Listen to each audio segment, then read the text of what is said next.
Lionel, Ouais. vous faites quoi là? Bah, j'ai montré le film Trans à Sacha et depuis elle s'est mise en tête de m'hypnotiser. Et ça marche? Non, pas du tout. Ah, pardon, désolé. Et maintenant, tu dors. Ok, je vous laisse. Je m'étonne qu'on mette 3 ans à sortir des vidéos.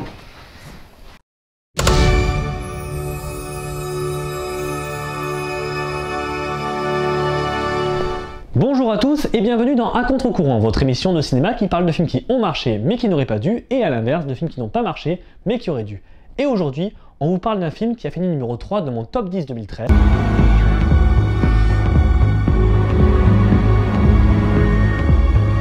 Trans C. Un film de 2013 réalisé par Danny Boyle avec James McAvoy, Vincent Cassel et Rosario Dawson. C'est un film qui a coûté 20 millions de dollars et qui en a rapporté 24 261 569. Question critique, il a récolté 2,9 étoiles sur 5. Donc, aujourd'hui, en cette nouvelle année, j'enfile mon slip de super-héros pour venir au secours de Monsieur Trainspotting, La Plage, Slumdog Millionnaire, 127 heures et Steve Jobs. Le pitch.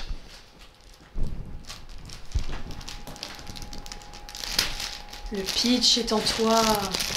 Tu es le pitch. Maintenant, dors.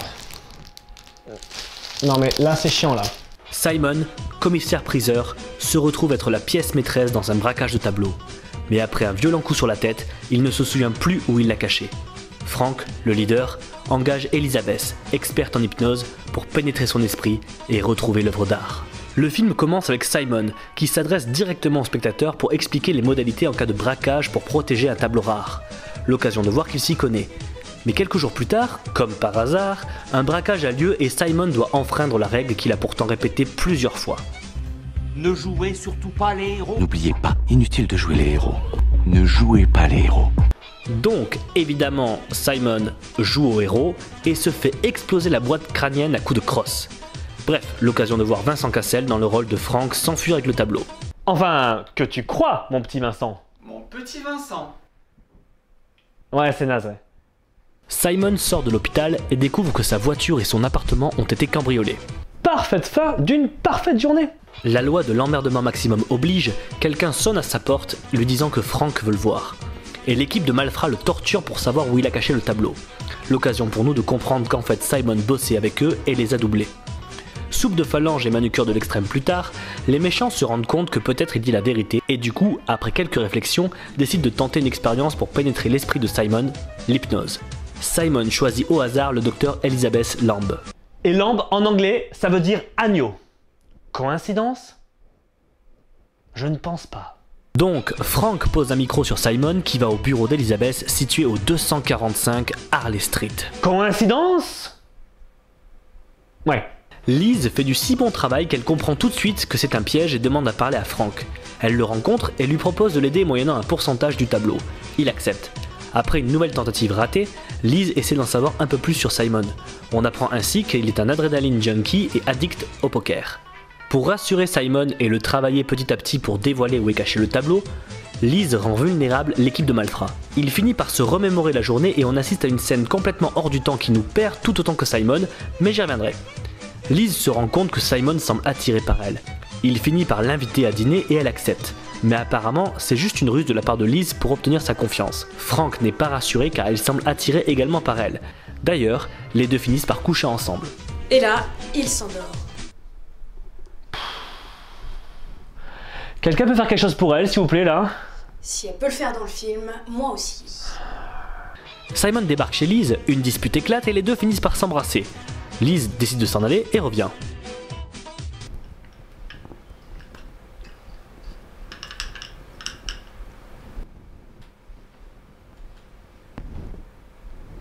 Même pas en rêve.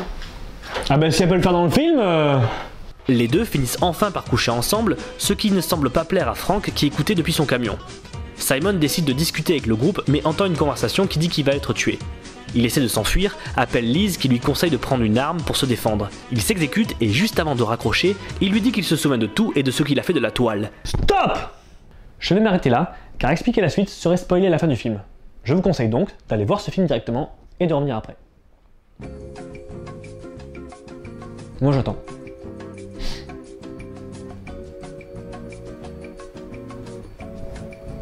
suis pas pressé, hein. Tout ce que je peux vous dire, c'est que ça implique des bagarres, des fusillades, une voiture, du feu et le tableau. Bref, ce film aurait dû, selon moi, connaître un succès nettement plus grand. J'adore ce film, vraiment. Le scénario est bien ficelé, l'intrigue est efficace, plus on croit savoir ce qui va se passer et plus on fait fausse route. Les acteurs sont très bons et la mise en scène renforce à merveille la thématique. On est littéralement plongé dans ce film, hypnotisé par l'intrigue. Oh, James McAvoy, Rosario Dawson, Vincent Cassel. Tu peux arrêter, s'il te plaît, tu n'es pas hypnotiseur.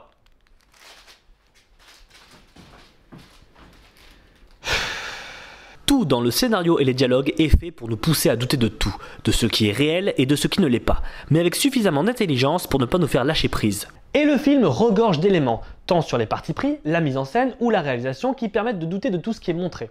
Commençons par l'évidence même. Elizabeth apparaît dans les rêves et les séances hypnotiques de Simon. On sait tous que le rêve est une sorte de réalité alternative que l'on crée soi-même. En pénétrant dans ses rêves, elle perturbe sa conception de la réalité jusqu'à ce qu'il doute lui-même de sa propre réalité. Et oui, car comme le dit Leonardo DiCaprio dans le superbe film Inception de Christopher Nolan, Les rêves, ils ont l'air réels quand on est dedans, pas vrai? C'est seulement quand on se réveille qu'on se rend compte qu'en fait tout ça n'avait rien de vrai. la mise en scène, la réalisation et le montage sont une suite de partis pris pour semer la confusion chez le spectateur. La scène de la voiture rouge par exemple, on est dans 3 réalités alternatives. Celle où Simon parle à une brune inconnue, celle où il parle à Liz et celle où les hommes de Frank sont présents.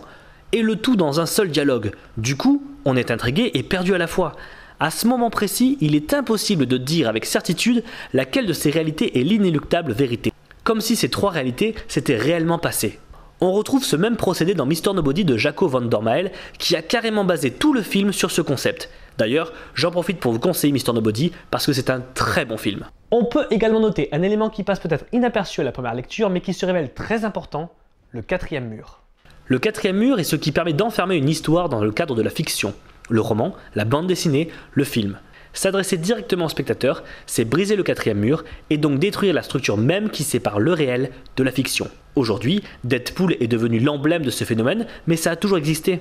Trans n'échappe pas à la règle. Simon s'adresse directement au spectateur au début du film pour raconter les mesures de sécurité en cas de vol de tableau.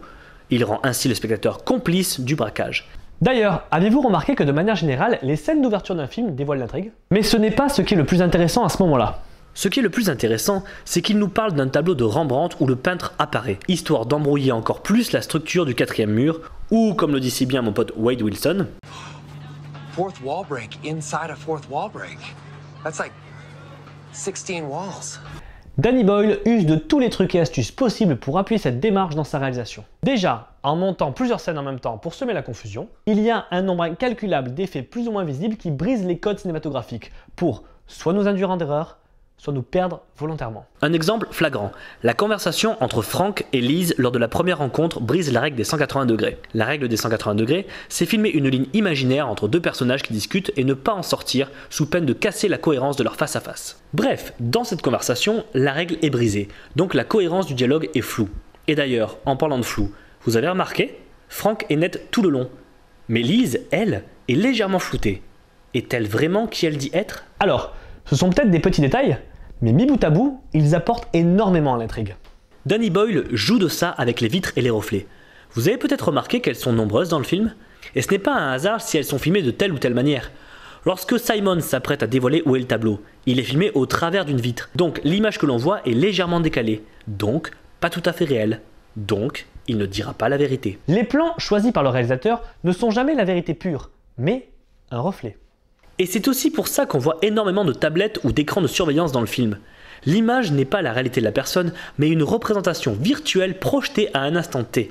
Donc c'est la personne, mais sans être totalement la personne. Je pourrais vous mettre ce film en intégralité et mettre pause toutes les 2 minutes pour vous montrer un nouvel exemple. Vous avez compris que dans ce film, tout est question de perception. Perception de ce qui est réel et de ce qui ne l'est pas. Mais il y a une 3e composante dont on n'a pas parlé et qui ajoute énormément à la confusion, le bluff. Que ce soit Liz, Frank ou Simon, chacun des protagonistes doit bluffer pour convaincre. Et on sait tous que la définition même du bluff, c'est faire croire une réalité qu'on sait pertinemment fausse. Vous ne vous êtes pas demandé pourquoi Simon a tant de dettes de jeu? Et pourquoi au poker d'ailleurs? Pourquoi pas, je sais pas moi, à la roulette ou autre chose? Parce que le poker c'est stylé. Non. Enfin, si. C'est surtout parce que le poker repose sur la capacité de bluffer et semer le doute sur sa main. Et donc, créer de la confusion de la réalité dans l'esprit de l'adversaire. Je croyais qu'il y avait une part de hasard. Seulement si on suppose que la meilleure main l'emporte. C'est ce que vous devez appeler bluffer. Vous connaissez le terme?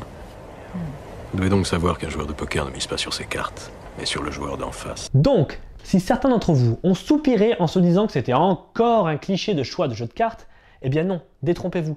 C'est une manière subtile d'amener tout ce qui va suivre tout au long du film. Les 3 éléments centraux. Le réel, l'irréel, le bluff. 3 éléments pour 3 protagonistes.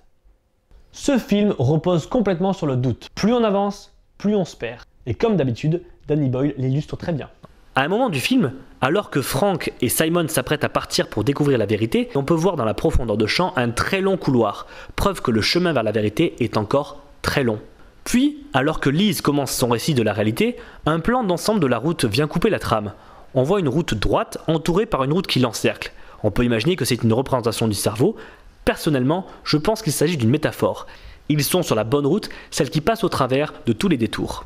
Et plus elle explique la réalité, plus la route se complique. Cette histoire paraît tellement alambiquée qu'elle semble irréelle. Et la pluie qui apparaît à ce moment vient intensifier la complexité, parce qu'elle brouille la vue, et donc la perception de la réalité. Ce sera seulement lors de l'acceptation et du souvenir de Simon qu'elle prendra toute son ampleur de réalité. Ton explication m'a donné mal à la tête. Bah ouais, c'est le but. Et tout ça pour un tableau en plus? Ah, bah ça tombe bien que tu parles de ça. Est-ce que tu sais pourquoi ce film parle du vol d'un tableau?